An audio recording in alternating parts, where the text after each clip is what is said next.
আজকে 2024 সালের 5ই আগস্টে যে বিপ্লব হলো, বিপ্লবের একটা স্লোগান ছিল এক ফাঁকে, আপনাদের মনে আছে, আমি কে তুমি কে রাজাকার রাজাকার, কে বলেছে? স্বৈরাচার স্বৈরাচার। একজন ছাত্র কখন এ কথা বলতে পারে? যখন তাদের অধিকার সব শেষ হয়ে যাচ্ছে, তাদেরকে জালেমের জুলুম এমনভাবে অক্টোপাসে বেঁধে রেখেছে যে তারা কোনো কিছুই পাচ্ছে না, তখন জালেমের বিরুদ্ধে তারা একসাথে আন্দোলন করেছে।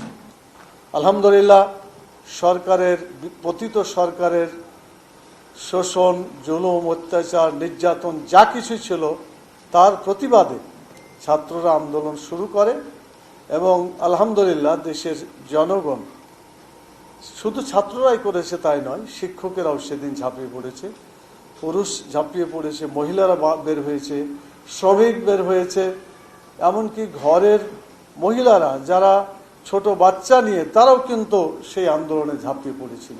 আজকে বাংলাদেশে আমরা যে সরকারের অধীনে এতদিন যে কয়টি সরকারের অধীনে জীবনযাপন করেছি, আপনারা হিসাব করেন, এই সরকারগুলো কেউ আল্লাহর বিধান অনুযায়ী রাষ্ট্র পরিচালনা করে নাই।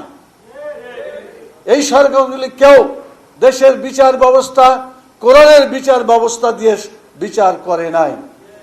এদেশের প্রশাসন আল্লাহর বিধান অনুযায়ী প্রশাসনকে পরিচালনা করে নাই, বরং সুদ, ঘুষ, জুলুম, অত্যাচার, নির্যাতন এই সবগুলোকে ব্যবহার করে নিজেদের স্বার্থ চরিতার্থ করার জন্যই তারা এই কাজগুলো করেছে।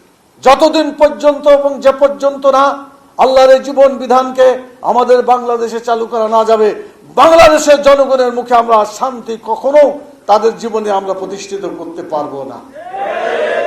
সেজন্য বাংলাদেশ জামাত ইসলামী সিদ্ধান্ত নিয়েছে, মানব রচিত মতবাদ আর নয়, আল্লাহ তাআলার দেওয়া যে মতবাদ, যে বিধান, আল ইসলাম ইন্না দীনা ইনদাল্লাহিল ইসলাম, একমাত্র জীবন বিধান হচ্ছে ইসলাম। এই ইসলামকে বাস্তবায়ন করার জন্যই বাংলাদেশ জামাত ইসলামী কাজ চালিয়ে যাচ্ছে। উপদেষ্টা সরকারের একটি মাত্র কাজ, নির্বাচিত সরকারের হাতে ক্ষমতা দিয়ে প্রস্থান করা। এটা ইউনিভার্সাল ট্রুথ, এটাই কাজ তাদের, অন্য কোনো কাজ না। কিন্তু এখানে কাজ আর একটা হয়ে গেছে। কাজটা কি? আপনি যে নির্বাচন করবেন, সেই নির্বাচন যদি দেশে সেই ব্যবস্থাটা থাকে তাহলে তো নির্বাচন করবেন। যদি নির্বাচন ব্যবস্থা না থেকে থাকে তাহলে ব্যবস্থাটাকে আগে চালু করতে তো হবে। কি বলেন আপনারা? এর জন্য সংস্কার দরকার হচ্ছে।